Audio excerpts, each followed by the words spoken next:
This channel does not promote any violent, harmful, or illegal activities. All content provided by this channel is meant for an educational purpose only. আর ভয়ের পরিবেশ Uttarbanga medical কলেজে যে কথা আপনাদেরকে বলছিলাম, চাপের মুখে বহিষ্কারের সিদ্ধান্ত অবধি স্থগিত হয়ে গেল। রাতে সেই বৈঠক হলো এবং অধ্যক্ষ তিনি কি জানাচ্ছেন আপনাদেরকে শোনাবো। এর পাশাপাশি যারা আন্দোলনকারীরা রয়েছেন তারাই বা কি বলছেন শুনুন। দিনে দুবার ব্যবহার করো স্টপেজ ক্রিম আর নিজেকে রাখো এভারগ্রিন কেয়াশেক আরোমা থেরাপি স্টপেজ ক্রিম আর খুঁজে পাও নতুন আমিকে। এই মিটিংটার পরে এটাই জানা গেল যে আজকের জন্য এই লেটারটা মানে এখন অব্দি বন্ধ করে রাখা হচ্ছে, অর্ডারটা স্থগিত রাখা হয়েছে, কোনো এক্সপালশন হচ্ছে না এবং ওখানে কোথাও এক্সপালশন শব্দটা লেখা ছিল না। থ্রেট কালচার এটা আমরাও সাপোর্ট করি না, কেউই সাপোর্ট করে না, ঠিক আছে। যদি এরকম কিছু হয়ে থাকে আমি চাই কলেজ কাউন্সিলে সেটা নিয়ে কথা উঠুক এবং যারা সত্যি এর মধ্যে দোষী যদি কেউ প্রমাণিত হয় তাহলে তারা শাস্তি পাক। কিন্তু আজকে আমরা কোনো নির্দোষকে যেন সাজা না দিয়ে ফেলি। Expelled white memo number PCM 2425 would be temporarily withheld and placed for review at the full bench of the college council. যাদের নাম এখানে আছে তাদের যেহেতু ছেড়ে চলে যেতে বলা হয়েছে এই অর্ডারটায়, তো সেই জন্য এই রাত্রে ওদের যাওয়া একটা প্রবলেম হতে পারে, এইটা আমরা ফিল করেছি। প্লাস ওরা যে রিকোয়েস্ট গুলো করেছে আমাদের যে অ্যাপিল গুলো করেছে সেই অ্যাপিলের মধ্যে এইগুলো ছিল। ওরা কিছু ডকুমেন্টও দিয়েছে আর ওরা কিছু আমাদের সাবমিশনও দিয়েছে, ওরা অনেক কিছু কাগজপত্র জমা দিয়েছে, সেগুলোর ভিত্তিতে আমরা এটা যারা তামাক খাবে তারা থ্রেট কালচারে ভয় করবে। আজকে প্রিন্সিপাল স্যার ওদের ভয় পেতেন বলেই তো ওরা প্রিন্সিপাল স্যারকে দিয়ে আজকে রাতের অন্ধকারে মিটিং চেঞ্জ হয়ে গেল। তাহলে বুঝুন এত কিছু টিভিতে হওয়ার পরে তাহলে এতদিন ধরে এত বছর ধরে নর্থ বেঙ্গল লবির যখন একচ্ছত্র অধিপত্য দুটো ফেজে এসছে, দুটো ফেজের সময় কিরকম টেরোরাইজড অবস্থায় সবাই ছিল। এখন আমাদের ভয়টা ভেঙে গেছে। ওই সমস্ত রাত 11:30 12টা কোথায় কি মিটিং হয়েছে, আমি কলেজ কাউন্সিলের মেম্বার, আমার কোনো সিগনেচার ওখানে নেই, আমি সিগনেচার করবও না।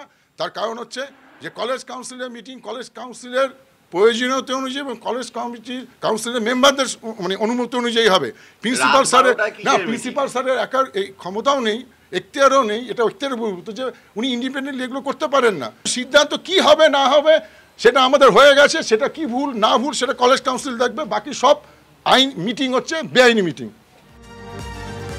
প্রসেনজিৎ আমাদের প্রতিনিধি আমাদের সঙ্গে রয়েছেন, কথা বলবো প্রসেনজিতের সঙ্গে। প্রসেনজিৎ, আজ দুপুরে ফের একটা বৈঠকের কথা রয়েছে, কলেজ কাউন্সিলের বৈঠকের কথা রয়েছে, কিন্তু সেই পরিবেশটা কি সেখানে বজায় রয়েছে, সেই কলেজে বজায় রয়েছে যেখান থেকে একটা বৈঠক হবে, সেই বৈঠক থেকে একটা সঠিক সিদ্ধান্ত বেরিয়ে আসবে? কারণ সব মিলিয়ে তো একটা ভয়ের পরিবেশ।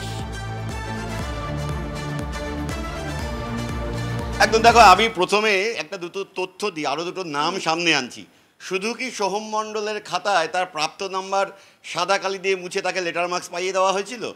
TV9 বাংলার হাতে থাকা মেডিকেল কলেজ কাউন্সিলের নথি বলছে সোহম মণ্ডল ছাড়াও প্রান্তিক মণ্ডল এবং সুদীপ্তা নন্দী, যারা এই মুহূর্তে ইন্টার্ন অর্থাৎ চিকিৎসক হিসাবে কাজ করছেন, তাদের খাতাতেও নাম্বার বাড়ানো হয়েছিল শুধুমাত্র এই থ্রেট কালচারকে সামনে রেখে। অভিযুক্ত এই থ্রেট কালচারে যারা রয়েছেন তারাই। এবং এই তথ্য আমরা বলছি না, TV9 বাংলা বলছে না, এই সেই নথি যে নথি মেডিকেল কলেজ কাউন্সিলের নথি। গোটা জেলায় জেলায় বিভিন্ন মেডিকেল কলেজে এই থ্রেট কালচারকে সামনে রেখে এই যে সিন্ডিকেট, সেই সিন্ডিকেটের বিরুদ্ধে ব্যবস্থা নেওয়ার প্রক্রিয়াটা শুরু হলো। উত্তরবঙ্গ মেডিকেল কলেজ 5 জন ডাক্তারি পড়ুয়াকে বরখাস্ত করলো, 3 জন হাউস স্টাফকে বরখাস্ত করলো, 1 জন ইন্টার্নকে সাসপেন্ড করলো। তারপর কি এমন হলো যে মধ্যরাতে জরুরি বৈঠক ডাকতে হলো? যদি চাপ থেকে থাকে সেক্ষেত্রে কেন অধ্যক্ষ পুলিশকে ডাকলেন না? আগের দিন যারা কলেজ কাউন্সিলের মিটিংয়ে ছিলেন তারা কি সবাই মিটিংয়ে ছিলেন? কেন মধ্যরাতে রাত 12টার সময় মিটিং হচ্ছে, কেন রাত 2টোর সময় প্রেস মিট হচ্ছে? কি এমন পরিস্থিতি, কি এমন জরুরি অবস্থা? বিভাগীয় প্রধানরা বলছেন এটাই সেই চাপ। তাহলে বুঝে দেখুন গত কয়েক বছরে আমরা কি চাপের মধ্যে কাজ করেছি। আজকে আবারও বৈঠক হবে। একটা বিষয় নিয়ে প্রশ্ন উঠছে যে ইউনিভার্সিটির যে নর্মস রয়েছে সেই নর্মসে এই অভিযুক্ত ছাত্রদেরকে তাদের একাডেমিক যে পড়াশোনা পঠন পাঠন সেখান থেকে সম্পূর্ণভাবে বহিষ্কার করা যায় কিনা। কিন্তু বিভাগীয় প্রধানরা বলছেন তার জন্য আবারও কলেজ কাউন্সিল বৈঠকে বসবে, সিদ্ধান্ত নেবে। কিন্তু কলেজে এভাবে থ্রেট কালচারকে সামনে রেখে ছেলে মেয়েদের ভবিষ্যৎ।